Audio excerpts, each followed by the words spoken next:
How to differentiate good cat food from bad cat food in just a few seconds to answer this question. Stop looking at the brand or the advertisements or the picture on the can or packet. Instead, you need to turn it around and look at the other side. The best way to gauge which type of cat food is right for your kitty is to look at the label. You can even do this with your cat's food right now and see if it is actually good for your cat or if it needs to be thrown away as soon as possible before we dive in. Why not? Subscription and first ingredient. Insight. Subscribe and join our feline-loving community for more information on how to care for your cat. Check the first ingredient. The first ingredient on the label is usually the one that makes up the main part of the contents. Cats are obligate carnivores, meaning that their diet should consist almost entirely of meat. Domestic cats will occasionally nibble on grass to gain nutrients that in the wild they would get from the undigested vegetation left in the stomachs of their herbivorous prey. A lot of cheap cat foods, however, would like protein priority over carbohydrates. You to believe that your cat is also herbivorous and like a cow or sheep can live mainly off corn. The first ingredient on your cat food label should always be some kind of protein, specifically meat or fish.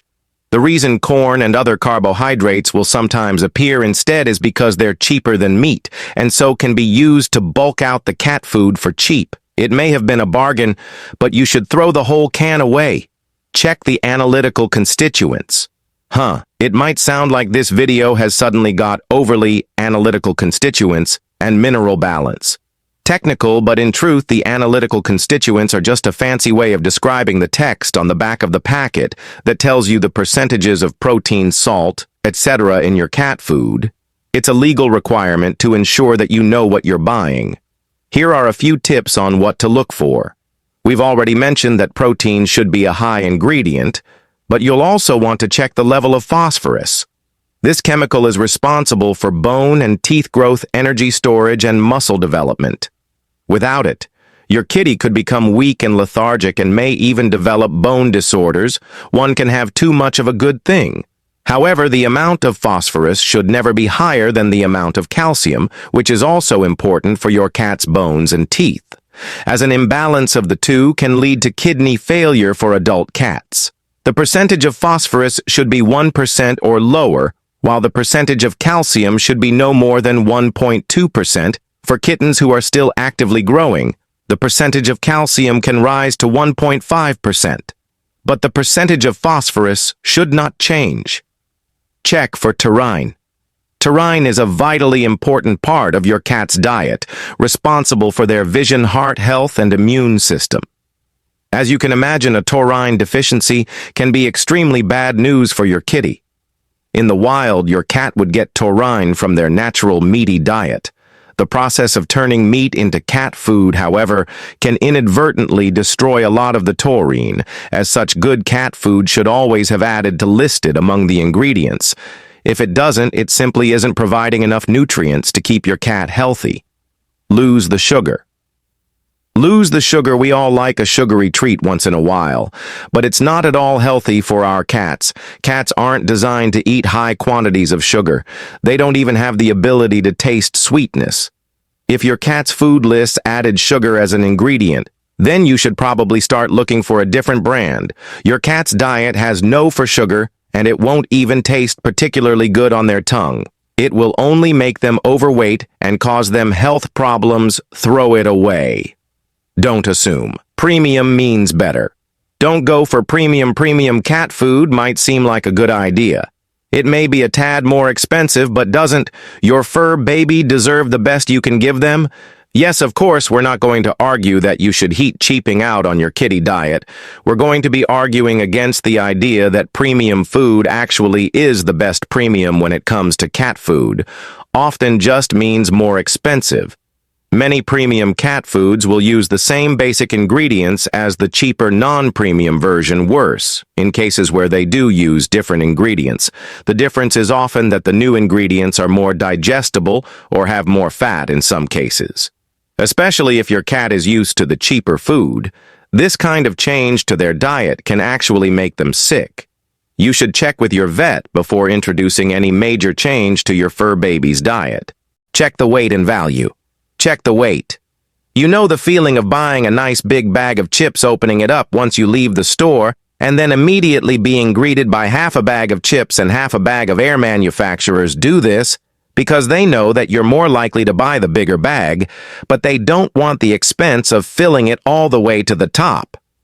This is why you should always check the weight when buying packaged food, including cat food. If you're torn between two brands and are unsure which is the better value, then the trick is to divide the weight by the price. This will tell you roughly how much you're paying per ounce or gram and will give you a much better idea of how to get more bang for your buck. Consult your cat's preferences. Consult your cat. Unfortunately for cat parents, cats can often be very particular about what they eat. The question is your kitty a connoisseur or a creature of habit? Connoisseurs like to have a bit of an adventurous diet. They want to grace their palate with different flavors and different textures, and will get fussy if they're given the same thing. Too many days in a row for these cats, you should try to rotate their food so as to give them the variety that they crave. Creatures of habit, on the other hand, have one favorite food, and they stick to it. Like your 6-year-old cousin who only eats chicken nuggets, they will turn their nose up at anything that isn't their favorite brand, which is a problem when that particular flavor gets discontinued or the store runs out. These cats aren't entirely unable to tolerate new foods. However, the trick is to photograph the ingredients list on the back of your kitty's favorite food, or keep one of the empty cans in the back of a cupboard. That way, if the food becomes no longer available, you'll still have a record of the ingredients that you can use to try and find a new brand that will taste as similar as possible. Ensure the food is meant for cats and appropriate for age. Check that the food is actually meant for cats. This probably seems obvious, but it's an important thing to check. Cats have very specific nutritional needs, and so they need very specific cat food. While you're at it, you should also check that it's food that is meant for your cat's age group. Cat food is often marketed for specific age groups. Food for kittens may look the same as adult cat food, but don't grab it for your grown-up kitty, even if it's the last can on the shelf. Kitten food contains a lot of extra calories to keep up with that baby cat energy. Once cats grow up, they tend to become less active, no matter how often your own kitty gets the zoomies, and so that fatty kitten food can cause them serious health problems. For more advantage on how to help your kitty feel more comfortable, check out this video on how to make sure you're petting your cat the right way.